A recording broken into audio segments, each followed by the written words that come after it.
बिस्मिल्लाहिर्रहमानिर्रहीम। अस्सलाम वालेकुम स्टूडेंट्स, मैं हूं हसान फरीद, आपका फिजिक्स टीचर। स्टूडेंट्स, आज का हमारा लेक्चर है अबाउट फेज। फेज एक ऐसा आर्टिकल है जो ना सिर्फ इस चैप्टर को समझने के लिए बहुत इंपॉर्टेंट है, लेकिन उसके साथ साथ ये बहुत ज्यादा कंफ्यूजिंग भी है। बच्चों को समझ नहीं आती कि हम ये फेज को क्यों डिस्कस करते हैं। तो आज मैं कुछ आसान एग्जांपल से आपको ये क्लियर करवाऊंगा कि फेज क्या है और ये क्यों इंपॉर्टेंट है। तो आइए स्टूडेंट, स्टार्ट करते हैं आज का लेक्चर।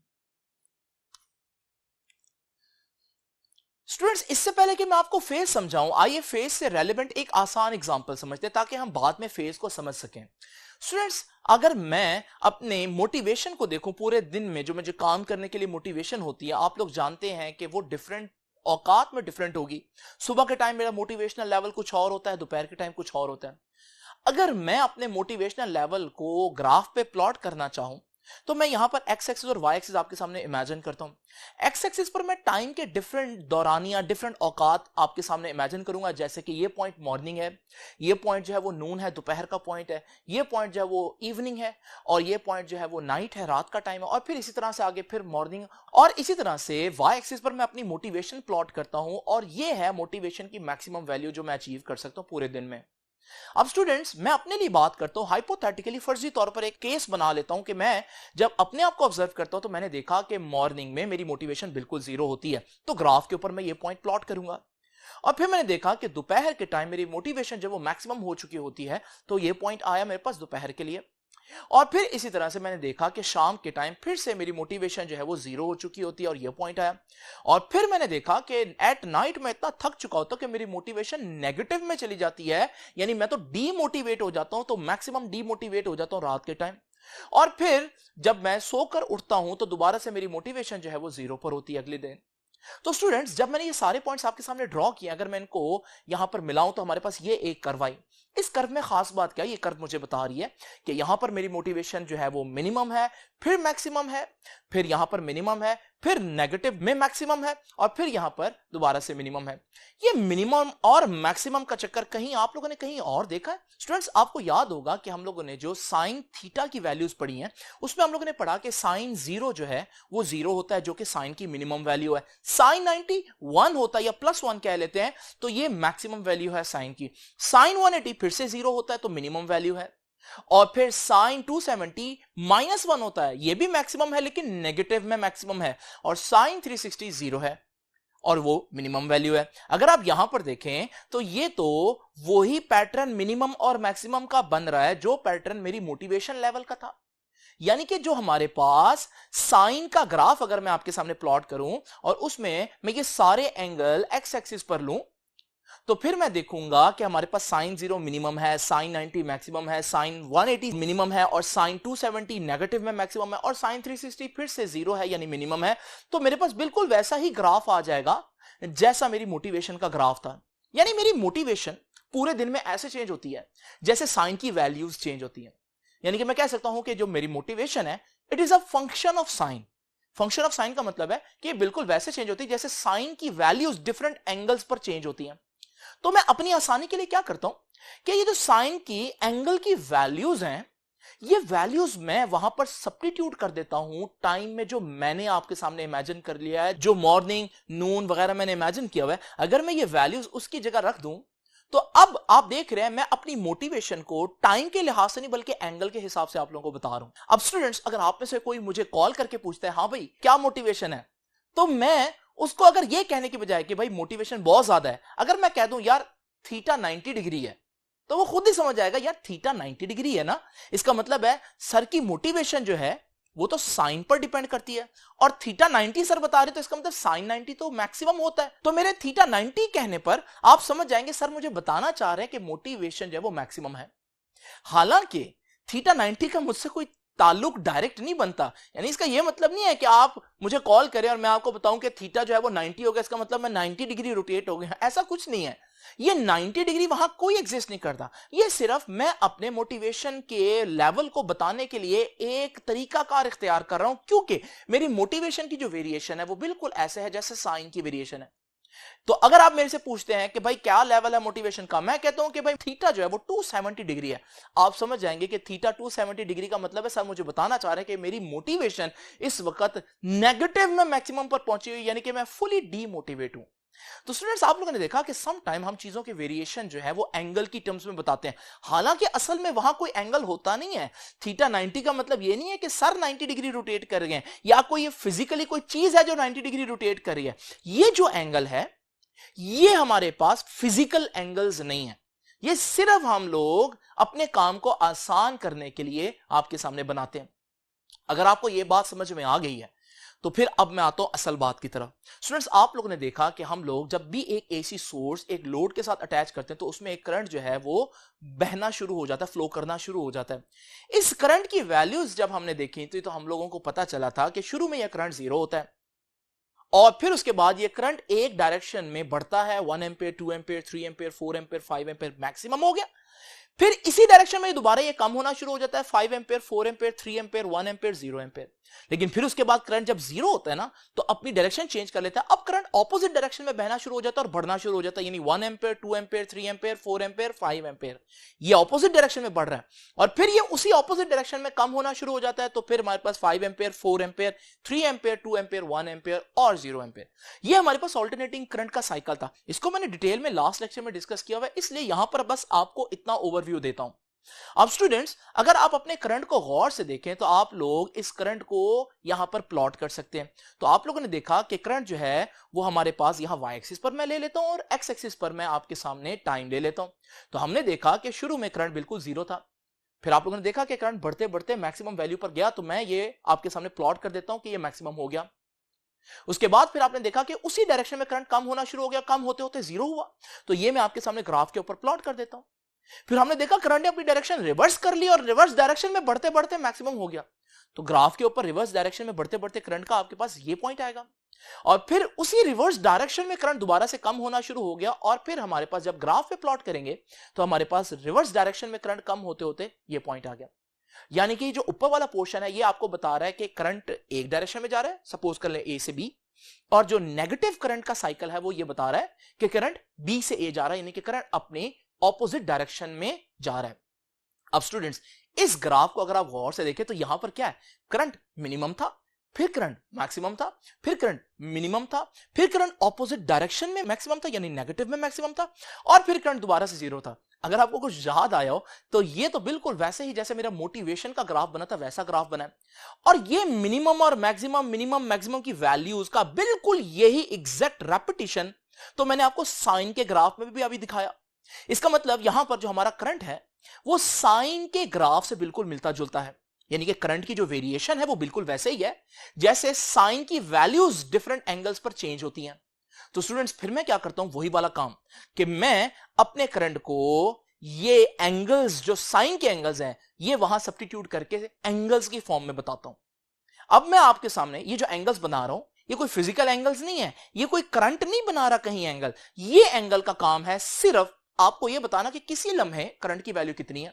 मिसाल के तौर पर मैं कहता हूं कि एंगल 90 है, तो इसका मतलब आप समझ जाएंगे क्योंकि करंट साइन का फंक्शन है और साइन 90 पर मैक्सिमम होता है, तो सर बताना चाह रहे हैं करंट मैक्सिमम पहुंच गया। मैं कहता हूं कि एंगल 180 है, ये जब मैं एंगल 180 बोलूंगा तो आप समझ जाएंगे कि सर बताना चाह रहे हैं कि करंट जो है वो इस वक्त 0 है, हाफ साइकिल कंप्लीट हो चुका है और अब करंट ऑपोजिट डायरेक्शन में बढ़ना शुरू हो गया। देखें अगर मैं आपको वैसे बताऊं कि यहां क्या हो रहा है इस पॉइंट पर तो मुझे बहुत सी चीजें बतानी पड़ेंगी। इतनी सारी बातें कहने की बजाय अगर मैं आपको यह कह दूं कि थीटा 180 है, आप खुद सारी बातें समझ जाएंगे कि सर क्या कह रहे हैं, क्योंकि थीटा 180 पर आप लोगों ने क्या देखा कि हमारे पास जो करंट है वो 0 होता है और अब वो डायरेक्शन चेंज करने जा रहा होता है। तो हम अपने काम को आसान करने के लिए यहां पर करंट को एंगल की टर्म्स में डिफाइन करेंगे क्योंकि current is a function of sign. Students ये जो एंगल है ना जो किसी भी लम्हे करंट या वोल्टेज की, ऑल्टरनेटिंग करंट या ऑल्टरनेटिंग वोल्टेज की वैल्यूज बताता है, इस एंगल को हम कहते हैं फेज। तो बेसिकली ये है फेज। फेज क्या है, फेज एक एंगल है जो एक्चुअली में कहीं नहीं होता। अगर मैं कहूं थीटा 90 है तो इसका यह मतलब नहीं कि पहले चार्जेस स्ट्रेट जा रहे थे और अचानक से 90 डिग्री उन्होंने मूव करना शुरू कर दिया, नहीं, बल्कि थीटा 90 का मतलब है कि मैं आपको बताना चाह रहा हूं कि करंट इस वक्त ग्राफ में मैक्सिमम वैल्यू रखता है। तो स्टूडेंट्स ये है फेज। तो याद रखिएगा यहां पर डिफाइन करते हैं फेज क्या होता है। तो याद रखिएगा फेज इज एन एंगल। भाई कैसा एंगल है, क्या बताता है ये, विच specifies the instantaneous value of alternating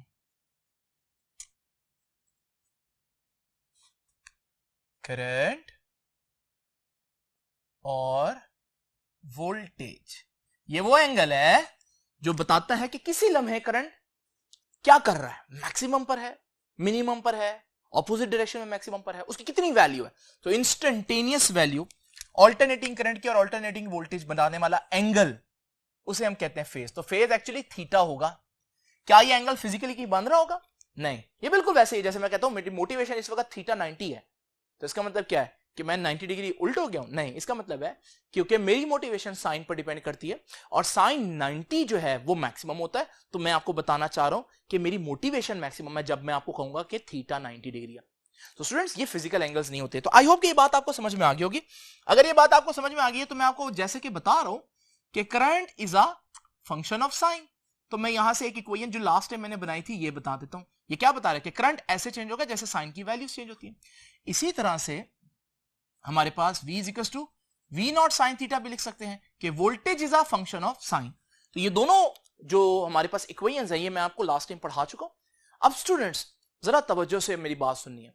आज के बाद मैं आप लोगों के सामने जब भी करंट बनाऊंगा तो डेफिनेटली करंट का एक ग्राफ बनाऊंगा जो एक साइनोसाइडल कर्व होगी। अब स्टूडेंट्स, क्या असल में करंट एक कर्व है?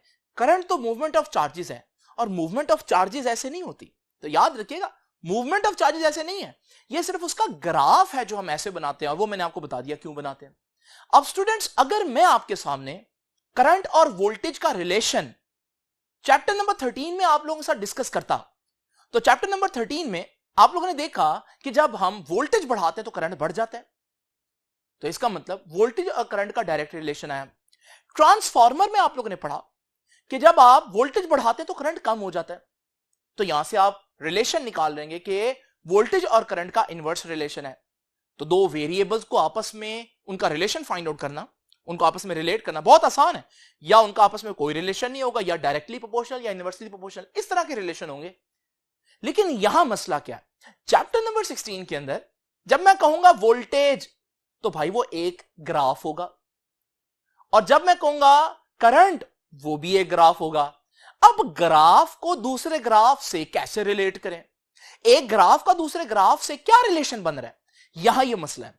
तो वहां पर तो डायरेक्टली और इनवर्सली रिलेशन होते थे, लेकिन यहां पर क्योंकि आप अपने वेरिएबल्स को एक ग्राफ की फॉर्म में, एक वेव फॉर्म में शो कर रहे हैं, तो एक वेव का दूसरी वेव के साथ, एक ग्राफ का दूसरे ग्राफ के साथ क्या रिलेशन हो सकता है, ये अब हम लोगों ने डिस्कस करना है। तो असल आज का मुद्दा यह है। तो याद रखिएगा स्टूडेंट्स, अब मैं आपके सामने 3 डिफरेंट केसेस लूंगा और उन 3 डिफरेंट केसेस में आपको यह समझाऊंगा कि किस तरह से हम दो ग्राफ का रिलेशन आपस में ले सकते हैं।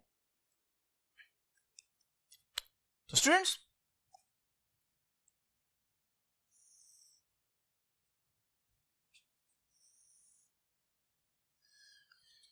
ये 3 काम हो सकते हैं आपके पास।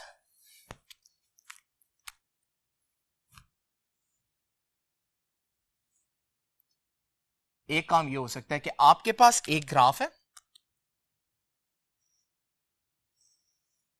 इसे मैं वेव 1 कह देता हूं, और फिर मेरे पास एक और वेव है,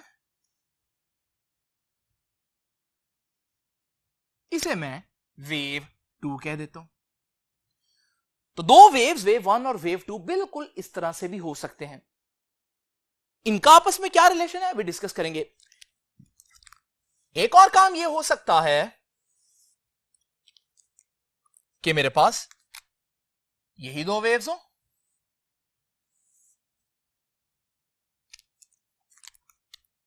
और मेरे पास एक वेव ये हो,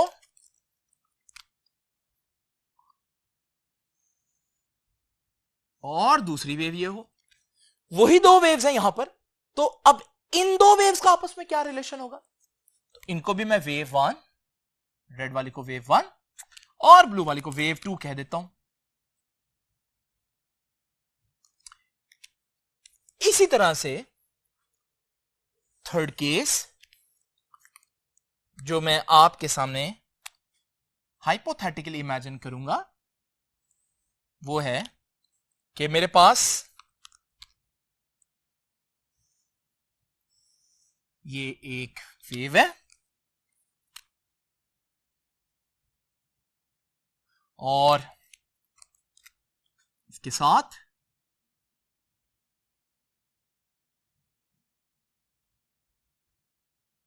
मेरे पास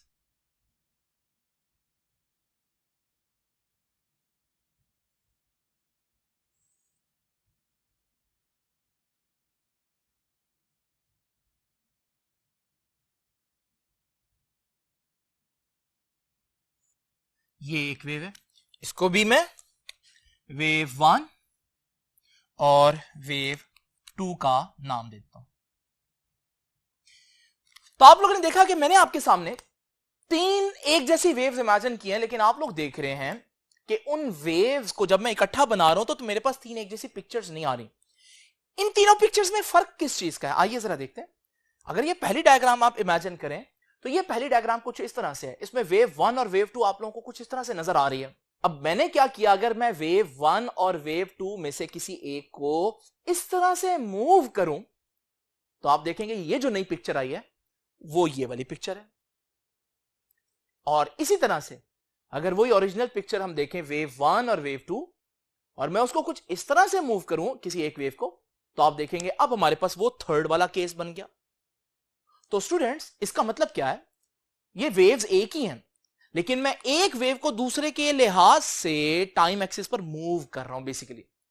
तो अब इनके दरमियान रिलेशन चेंज होता जाएगा। अब आइए देखते हैं कि ये दो वेव्स को मैं क्या बोलूं कि वेव 1 और वेव 2 क्या है आपस में। तो स्टूडेंट्स याद रखिएगा, अगर आप गौर से देखें इस वेव को तो आप हमने अब रिलेशन बिल्ड करना है वेव 1 और वेव 2, यानी वेव 1 और वेव 2 एक दूसरे के साथ क्या कर रही हैं। तो स्टूडेंट्स हम कह सकते हैं कि दोनों वेव इस पॉइंट पर जीरो थी, दोनों का मैग्नीट्यूड जीरो है। फिर दोनों का मैग्नीट्यूड बढ़ते बढ़ते इस पॉइंट पर मैक्सिमम हो गया और फिर दोनों का मैग्नीट्यूड कम होते होते इस पॉइंट पर जीरो हो गया और फिर दोनों का मैग्नीट्यूड नेगेटिव में बढ़ते बढ़ते इस पॉइंट पर मैक्सिमम हो गया और फिर दोनों का मैग्नीट्यूड नेगेटिव में कम होते होते इस पॉइंट पर जीरो हो गया।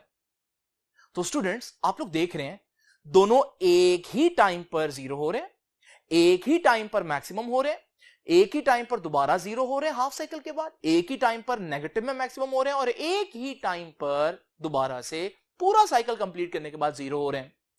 यानी आप देख रहे हैं ये दोनों वेव्स एक दूसरे के साथ काफी हद तक सिंक्रोनाइज्ड हैं, मैच हो रही है इनकी वेरिएशन। स्टूडेंट्स ऐसे रिलेशन को हम कहते हैं कि ये दोनों वेव्स इन फेज हैं। तो जब दो वेव्स एक साथ बढ़े, एक साथ कम हो, एक साथ मैक्सिमम हो, एक साथ जीरो हो, तो फिर हम कहते हैं ये तो एक दूसरे के साथ बिल्कुल दोस्ती रखती हैं। तो हम इसे फिजिक्स में कहते हैं कि ये दो वेव्स इन फेज हैं। तो ये पहला रिलेशन मैं आपको बता रहा हूं, इन फेज।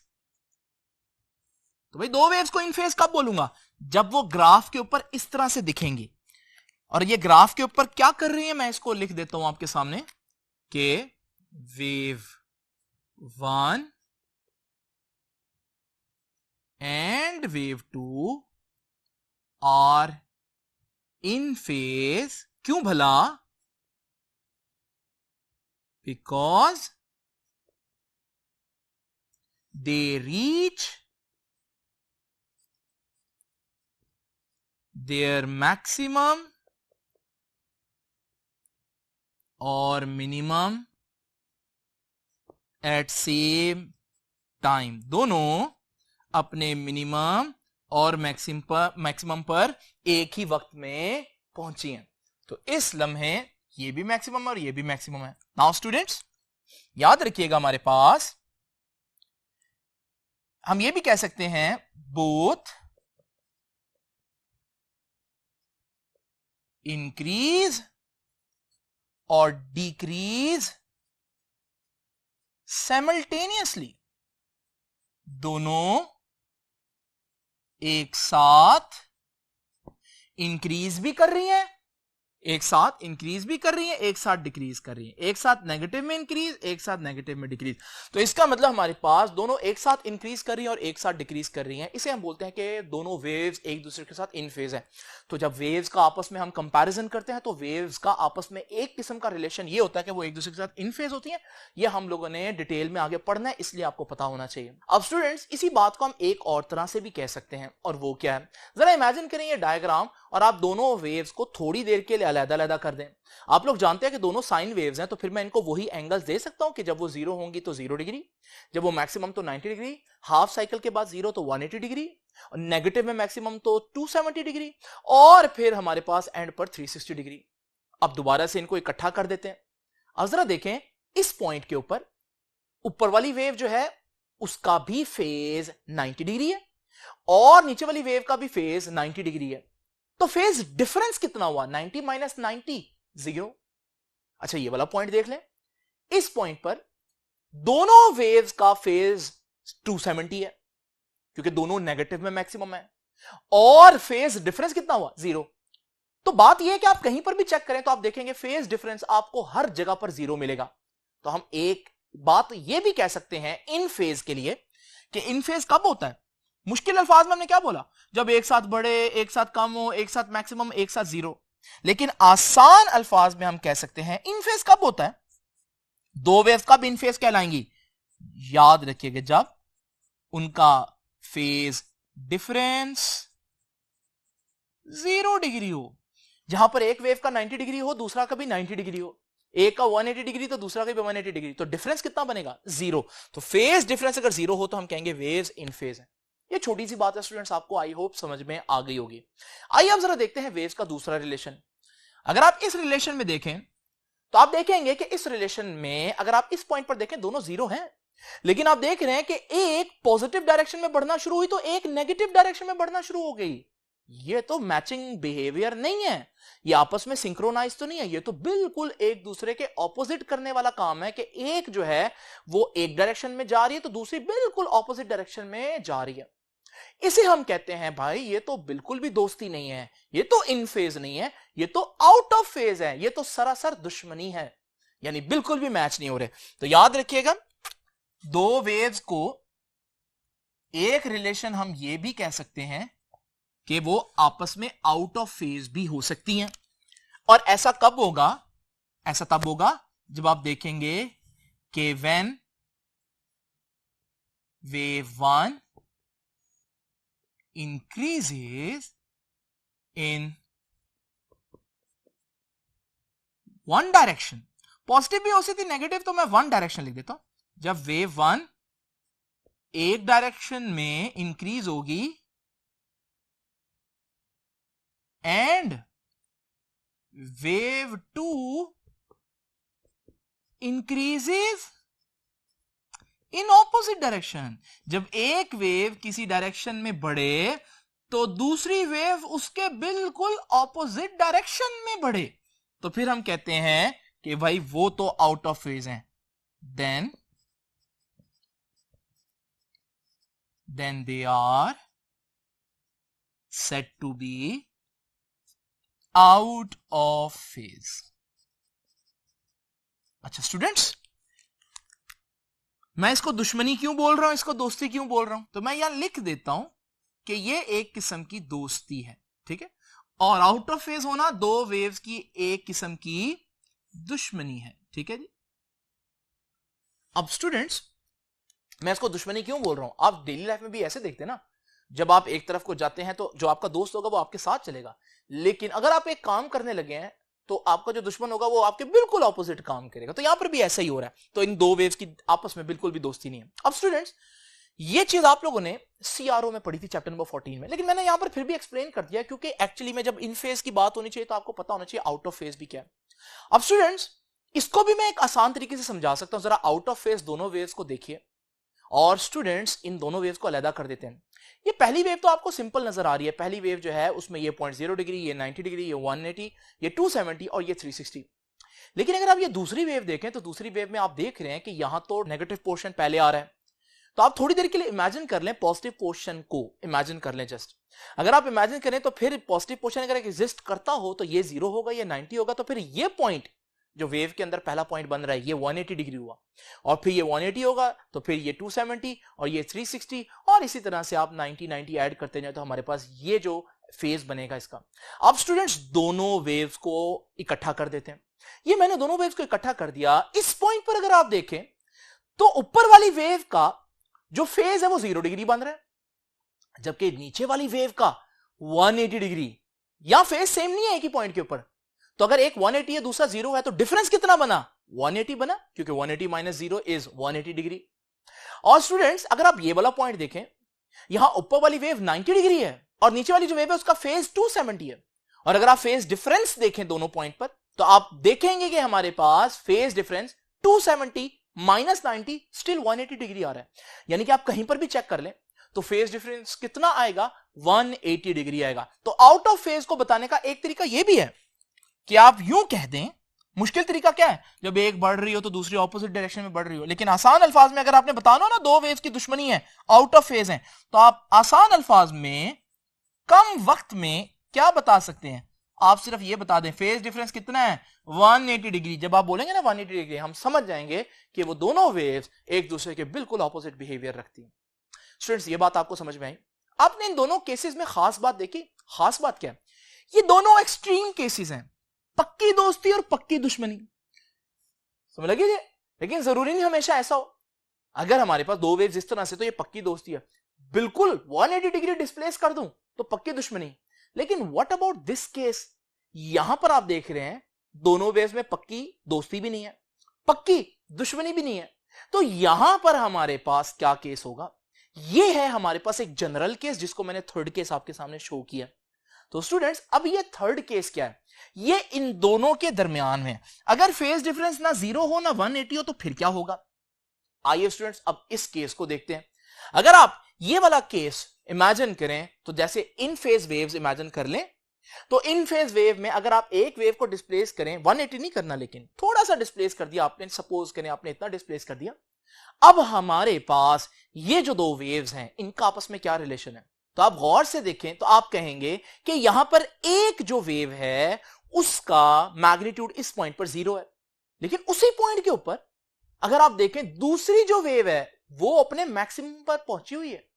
यानी अभी एक वेव का मैग्नीट्यूड 0 है जबकि दूसरी वेव मैक्सिमम पर पहुंच गई है। यह तो अक्सर जब आप दौड़ लगा रहे हो तो होता है कि एक शख्स अभी अपनी जगह से चला भी नहीं और दूसरा फिनिश लाइन तक पहुंच गया। इस सूरत में हम कहेंगे कि वो जो शख्स फिनिश लाइन पर पहुंच गया है वो तो लीड कर रहा है। लीड करने का मतलब क्या? आगे चल रहा है। और जो शख्स पीछे रह गया है उसे हम कहेंगे कि वो लैग कर रहा है। तो यहां पर भी अगर आप गौर से देखें, ना इनमें पक्की दोस्ती है ना इनमें पक्की दुश्मनी है, neither they are in phase nor they are out of phase, बल्कि हम कह सकते हैं कि यहां पर एक वेव पीछे है और दूसरी वेव थोड़ी सी आगे चल रही है, एडवांस में चल रही है। अभी एक वेव 0 पर थी तो दूसरी मैक्सिमम पर पहुंच चुकी है। तो स्टूडेंट्स इसे हम कहेंगे कि this wave is leading the other wave, या मैं उल्टा भी कह सकता हूं, मैं कह सकता हूं this wave is lagging behind the other wave. तो अगर मैं ये कह सकता हूं कि ये वेव इससे आगे है तो मैं कह सकता हूं दूसरी वेव उससे पीछे होगी। तो लीड और लैग एक ही सेंटेंस में बोले जा सकते हैं। तो स्टूडेंट्स ये केस अब देखते हैं। हमारे पास हमने क्या देखा कि इस केस में आप कैसे एक्सप्लेन करेंगे इन दो वेव्स का आपस में क्या रिलेशन है? इसमें आप कहेंगे कि ये जो वेव है इस वक्त 0 थी, तो जिस वक्त ये 0 है ब्लू वाली वेव मैक्सिमम पर पहुंची हुई है, तो इसका मतलब ब्लू वाली वेव ऐसा लग रहा है जैसे आगे चल रही है। तो ब्लू वाली वेव लीड कर रही है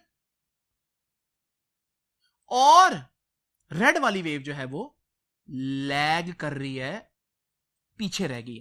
तो क्या लिखेंगे आप? व्हेन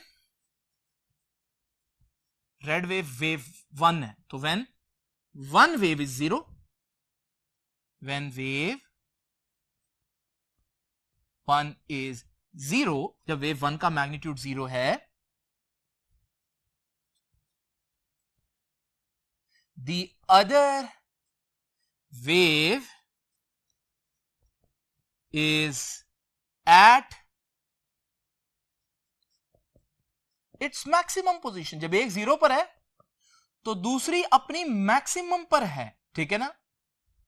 तो फिर हम कहेंगे, क्या कहेंगे जी, हम कहेंगे कि यहां पर इस केस के अंदर जो वेव 2 है, wave 2 is leading wave 1 by, अभी यहां तक चलें, बाय को भी बाय बाय कर देता हूं, उसको छोड़ देता हूं। तो यहां पर हम लोगों ने क्या सीखा कि हमारे पास जो वेव 2 है वो वेव 1 को लीड कर रही है। वेव 1 अभी 0 पर थी और वेव 2 मैक्सिमम पर पहुंची हुई है, फिनिश लाइन पर पहुंच भी गई है। तो वेव 2 आगे चल रही थी, इसका मतलब वेव 2 इज लीडिंग वेव 1। मैं इसका उल्ट भी कह सकता हूं और मैं ये भी कह सकता हूं कि wave 1 is lagging behind wave 2। तो हम ये भी कह सकते हैं कि हमारे पास वेव 1 वेव 2 से लैग कर रही है या वेव 2 वेव 1 को लीड कर रही है। तो याद रखिएगा हमारे पास ये बेसिकली इन फेज पक्की दोस्ती, ये पक्की दुश्मनी।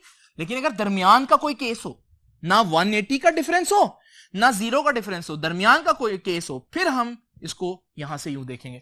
तो स्टूडेंट्स फिर एक वेव या लीड कर रही होगी या लैग कर रही होगी। स्टूडेंट्स आप लोगों ने देखा कि इन फेज को मैं फेज डिफरेंस के तौर पर भी बता सकता हूं, आउट ऑफ फेज को मैं फेज डिफरेंस के तौर पर भी बता सकता हूं। तो यहां पर भी मुझे फेज डिफरेंस के तौर पर बताना आना चाहिए ना। तो अगर आप गौर से देखें, इसी सिचुएशन को अगर आप इमेजिन करें तो दोनों वेव्स को थोड़ी देर के लिए अलग कर लेते हैं।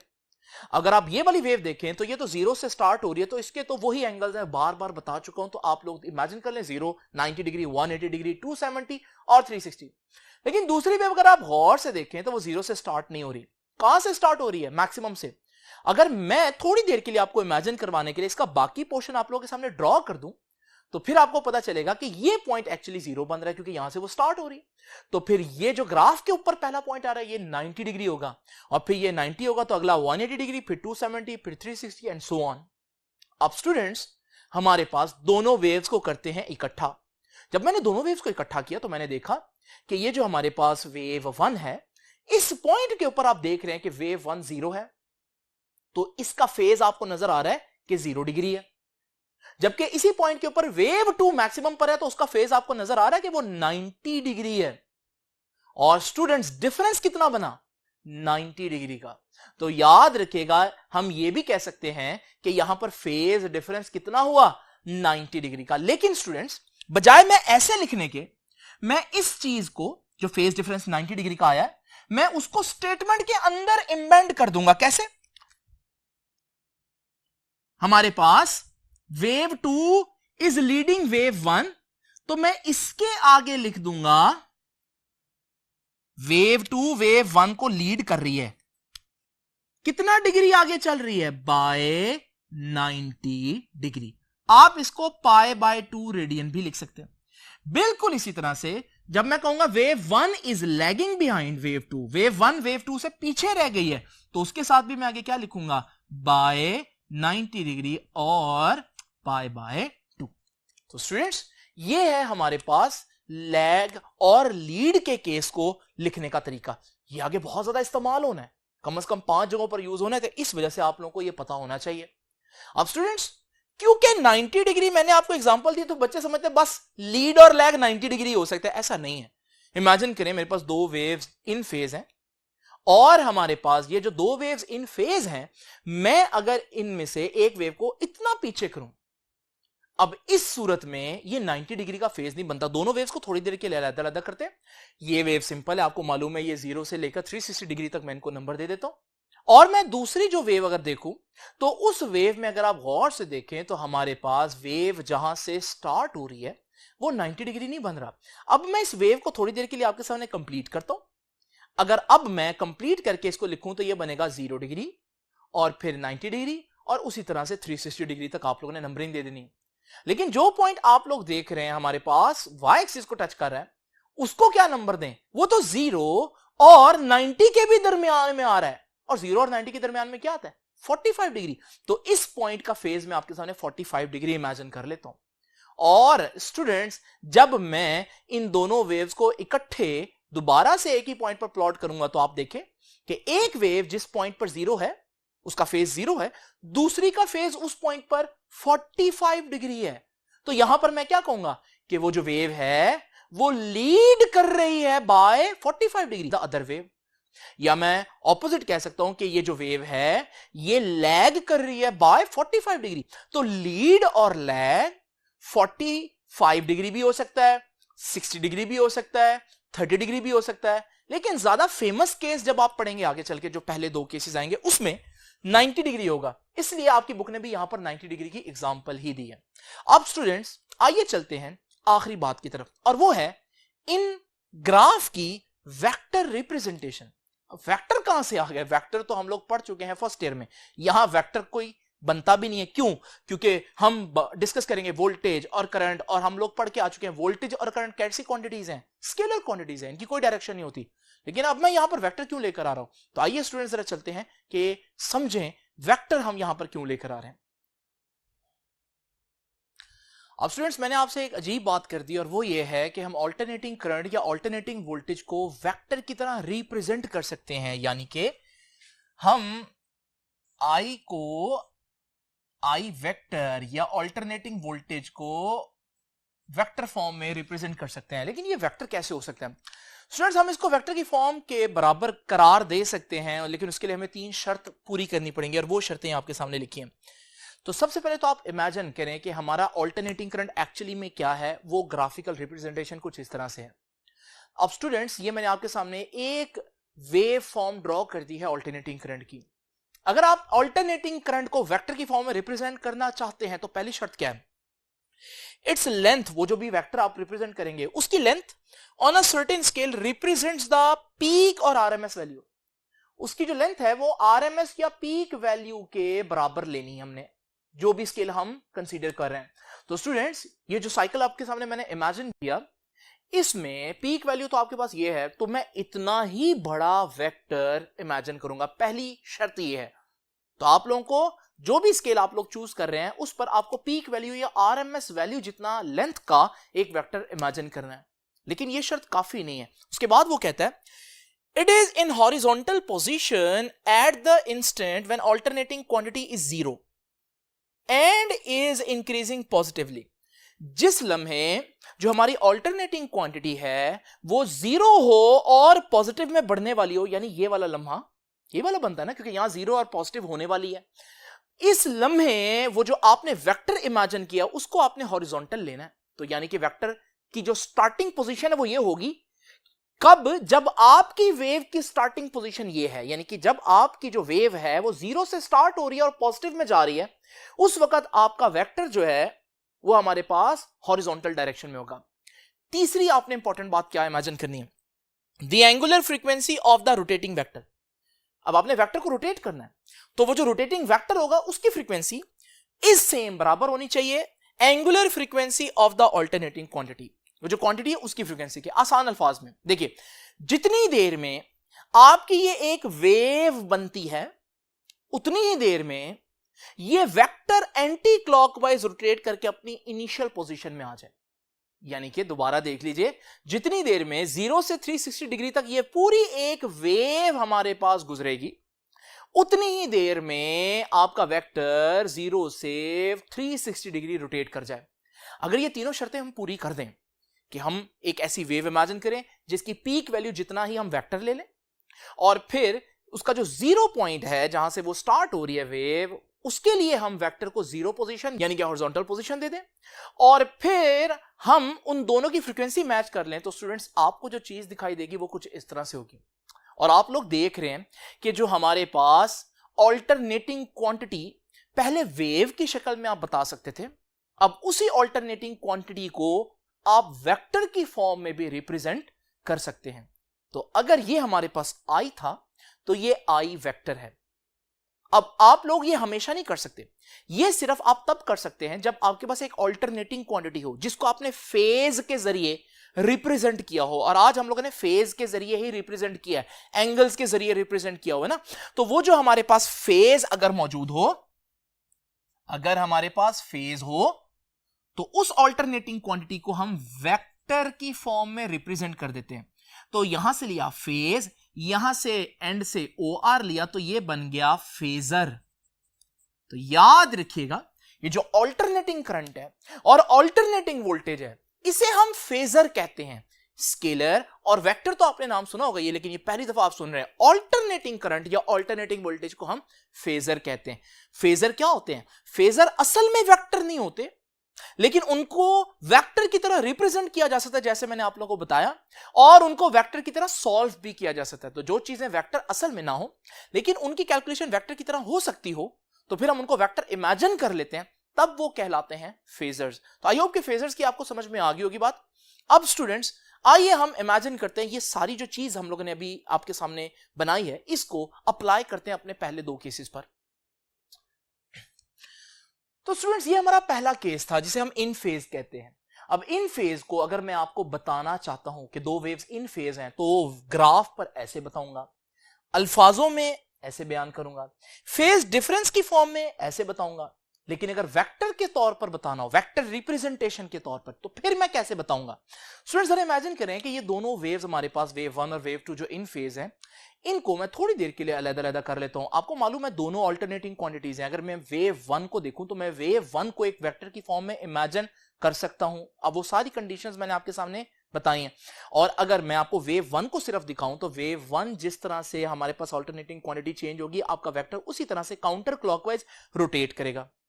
इसी तरह से वेव 2 में भी आप ऐसा ही वेक्टर इमेजिन कर सकते हैं, और आपका जो अल्टरनेटिंग क्वांटिटी जैसे जैसे वेरी करेगी, वैसे वैसे आपका जो वेक्टर है वो रोटेट करेगा।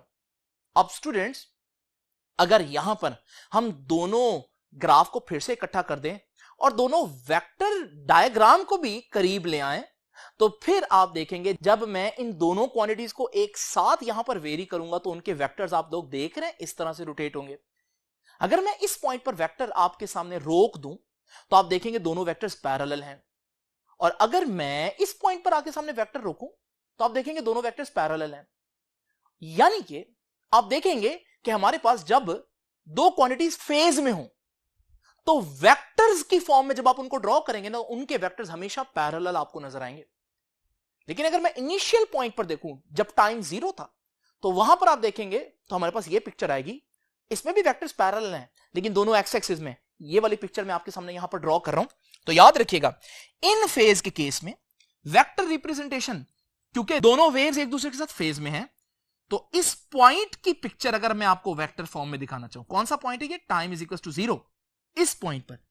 तो हमारे पास अगर वेव 1 रेड में इस तरह से है, तो वेव 2 उसके बिल्कुल पैरेलल होगी। और आपने एक बात नोट की, मैंने जानबूझकर वेव 2 का जो वेक्टर उसको थोड़ा सा छोटा बनाया, क्योंकि हम लोगों ने पहले डिसाइड किया हुआ है कि हमारे पास दोनों के जो वेक्टर्स हैं वो उनके पीक वैल्यू की रेशियो में लेंगे। तो इसकी पीक वैल्यू ये है, तो इसका वेक्टर इतना होगा, और जो हमारे पास दूसरा ग्राफ है उसकी पीक वैल्यू यहां से इतनी होगी, तो वो उसका वेक्टर बढ़ा लेंगे। लेकिन दोनों को एक दूसरे को पैरेलल बनाएंगे। ये जो पिक्चर है ये सिर्फ t इज इक्वल टू 0 के लिए। वैसे अगर आप देखें तो हमारे पास ये पिक्चर रोटेट होगी, लेकिन टाइम इज इक्वल टू 0 पर ये हॉरिजॉन्टल भी होंगे और पैरेलल भी होंगे। वरना हॉरिजॉन्टल ना भी हो, पैरेलल ये रहेंगे। तो जब भी मैं दो क्वांटिटीज, अल्टरनेटिंग क्वांटिटीज के वेक्टर्स पैरेलल बनाऊं, आप फौरन समझ जाएंगे कि वो इन फेज है। तो इन फेज बताने के लिए मेरे पास कितने तरीके हैं। मैं ग्राफ की फॉर्म में इस तरह से ड्रॉ करके बता सकता हूं इन फेज है, मैं आपके सामने वर्ड्स की फॉर्म में बता सकता हूं, बोलकर बयान करके बता सकता हूं, मैं फेज डिफरेंस बताकर आपको बता सकता हूं कि दोनों क्वांटिटीज इन फेज हैं, या मैं दो वेक्टर सिंपल से ड्रॉ करके आपको बता सकता हूं कि ये दोनों इन फेज हैं। स्टूडेंट्स, आउट ऑफ फेज में अब मैं डिटेल में नहीं जाता, क्योंकि ये इस चैप्टर में आप लोग नहीं पढ़ेंगे। आइए चलते हैं ये लीड और लैग वाला जो केस था उस पे। अब स्टूडेंट्स, इसी ग्राफ को जरा इमेजिन कर लेते हैं यहां पर, और अब जरा गौर से देखिए कि हमारे पास ये दोनों ग्राफ मैंने अलग-अलग कर दिए। आपको मालूम है ये जो वेव 1 है, इस वेव 1 का मैं एक पीक वेक्टर यहां पर आपके सामने ड्रॉ कर सकता हूं, और मैं आपको अगर इसको वेरी करके दिखाऊं, तो ये इस तरह से उस अल्टरनेटिंग क्वांटिटी का वेक्टर है जो रोटेट करेगा। इसी तरह से स्टूडेंट्स अगर आप वेव 2 का केस देखें तो वेव 2 आप देख रहे हैं स्टार्टिंग पर 0 पर नहीं है। अब स्टूडेंट्स मैं थोड़ी देर के लिए इसको थोड़ा सा आपके सामने ड्रॉ करके ये एक्स्ट्रा पोर्शन बना देता हूं। ये 0 है। अगर ये 0 है तो आपको मालूम है 0 पर वेक्टर हॉरिजॉन्टल होना चाहिए, तो ये वेक्टर हॉरिजॉन्टल है। तो अगर ये इतना पोर्शन वेरी करे तो आपका वेक्टर यहां पर आ जाएगा। अब आप उस पोर्शन को भूल जाएं तो हमारे पास इस वेव का जो वेक्टर होगा उसकी स्टार्टिंग पोजीशन ये है, क्योंकि वो वेव 0 से स्टार्ट ही नहीं हो रही, वो तो 90 डिग्री से स्टार्ट हो रही है। अब स्टूडेंट्स दोनों वेव्स को और दोनों वेक्टर्स को मैं इकट्ठा कर रहा हूं आपके सामने। अब जरा दोनों वेव्स को इकट्ठे वेरी करता हूं। जब आपके सामने दोनों वेव्स को इकट्ठे वेरी करूंगा तो आप देख रहे हैं दोनों वेक्टर्स रोटेट हो रहे हैं, लेकिन आपने जो बात नोट करनी है वो ये है कि दोनों वेक्टर्स के दरमियान एंगल 90 डिग्री है, जो कि ये बात की निशानदेही कर रहा है कि वेव 2 वेव 1 को 90 डिग्री लीड कर रही है या वेव 1 वेव 2 को 90 डिग्री लैग कर रही है। एक ही बात है, लेकिन 90 डिग्री इंपॉर्टेंट है। अब स्टूडेंट्स मैंने क्योंकि डायग्राम आपके लिए t इज 0 के लिए बनानी है, तो t इज 0 पर अगर मैं ये ग्राफ रोकूं तो आप देखेंगे कि t इज 0 पर हमारे पास एक वेक्टर हॉरिजॉन्टल है और दूसरा वेक्टर उस पर 90 डिग्री जो है वो आपको नजर आ रहा है। इसका मतलब मैं इसको यूं ड्रॉ करूंगा कि ये वेक्टर इस पॉइंट पर 0 है, तो इसको मैं इसका वेक्टर हॉरिजॉन्टल ड्रॉ करूंगा, वेव 1 का वेक्टर। और इसी तरह से ब्लू जो है इस पॉइंट पर 90 डिग्री है, मैक्सिमम पर है, तो ब्लू का वेक्टर आपके सामने ऐसे ड्रॉ करूंगा जो मैंने अभी आप लोगों को दिखाया डायग्राम के अंदर। और स्टूडेंट्स इनके दरमियान एंगल आप लोग देख रहे हैं कितना है, 90 डिग्री। और ये 90 डिग्री का एंगल ये बता रहा है कि हमारे पास wave 2 is leading wave 1 by 90 degree या wave 1 is lagging the wave 2 by 90 degree. तो लैग और लीड को बताने के भी मेरे पास कितने तरीके हैं। मैं वेव की फॉर्म में बनाकर बता सकता हूं, मैं अल्फाजों में बयान करके बता सकता हूं, और मैं आपके सामने वेक्टर रिप्रेजेंटेशन के जरिए भी बता सकता हूं। तो स्टूडेंट्स ये था हमारा बेसिकली आज का आर्टिकल।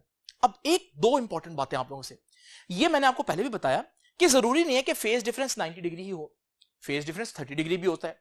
उस सूरत में हमारे पास क्या होगा, उस सूरत में जब आप देखेंगे कि हमारे पास दो वेव्स 30 डिग्री पर हैं, तो जब आप उनके वेक्टर्स इमेजिन करेंगे तो आप देखेंगे उनके वेक्टर्स भी 30 डिग्री पर ही होंगे। इसी तरह अगर दो वेव्स के दरमियान फेज डिफरेंस 45 डिग्री हो तो आप देखेंगे जब उनके वेक्टर्स आप रोटेट करते हुए देखेंगे तो वेक्टर्स के दरमियान भी 45 डिग्री पर हैं। तो इस सूरत में जब 45 डिग्री वाला केस हम देखते हैं तो हम t इज इक्वल टू 0 पर इन दोनों को वेक्टर की फॉर्म में इस तरह से रिप्रेजेंट करेंगे। तो स्टूडेंट्स ये तो कोई भी एंगल हो सकता है, तो आप लोगों को पता होना चाहिए कि जितने एंगल वो लीड कर रहा होगा वो उतने डिग्री ऊपर आ जाएगा। अच्छा स्टूडेंट्स एक और इंपॉर्टेंट बात, और वो बड़ी इंपॉर्टेंट बात है, जरा ध्यान से सुनिएगा। अगर मैं आपके सामने ये एक वेव डायग्राम बनाऊं तो आप लोग देख रहे हैं कि ये जो एक वेव है इसका यहां पर फेज डिफरेंस 0 है, और जो दूसरी वेव है उसको अगर मैं यहां पर बढ़ाऊं और फिर उसको वैल्यूज दूं तो फिर मुझे पता चलेगा इस पॉइंट पर उसका फेज है 270। यानी कि हम कह सकते हैं कि ये जो दूसरी वाली वेव है ये पहली वाली वेव से 270 डिग्री आगे चल रही है। लेकिन इसकी बजाय हम ये कहना मुनासिब समझेंगे कि ये जो दूसरी वेव है ये पहली वेव से 270 आगे नहीं चल रही बल्कि 90 डिग्री पीछे चल रही है। उसकी वजह क्या है? तो मैं यहां पर क्या कह रहा हूं, मैं कह रहा हूं कि एक वेव दूसरी वेव से हमें कहना चाहिए कि 270 डिग्री लीड कर रही है, लेकिन हम ऐसा नहीं कहेंगे। हम कहेंगे बजाय ये कहने के हम कहेंगे कि वो 90 डिग्री लैग कर रही है। उसकी वजह क्या है? अगर आप देखें कि हमारे पास एक सर्कुलर ट्रैक हो और उस सर्कुलर ट्रैक पर दो लोग एक दूसरे के पीछे भाग रहे हो, तो आप इस पिक्चर को देखकर अंदाजा करेंगे कि ये जो शख्स है ये लीड कर रहा है और ये जो शख्स है ये लैग कर रहा है, उसके पीछे पीछे भाग रहा है। लेकिन स्टूडेंट्स अगर वो शख्स भागते भागते हाफ को भी क्रॉस कर जाए और आपके पीछे आ जाए तो फिर आप देखेंगे जब वो हाफ को क्रॉस कर जाएगा तो आप देखेंगे कि दिखने वाले शख्स को ये लगेगा जैसे ये शख्स जो है वो लीड कर रहा है और ये लैग कर रहा है, यानी बिल्कुल सिचुएशन ऑपोजिट होगी। तो अगर हमारे पास 180 डिग्री से बढ़ जाए आंसर तो फिर हम जो लैग है उसको लीड और जो लीड है उसको लैग कंसीडर करेंगे। तो बात यह है कि अगर हमारे पास ये वाला केस हो तो इसमें हम ये नहीं कहेंगे कि 270 डिग्री लीड कर रही है, बल्कि हम कहेंगे 90 डिग्री लैग कर रही है। तो स्टूडेंट्स ये था हमारा आज का आर्टिकल। आई होप कि आज का आर्टिकल आपको समझ में आया होगा। आपसे अब इंशाल्लाह मुलाकात होगी नेक्स्ट लेक्चर में। तब तक के लिए अल्लाह हाफिज।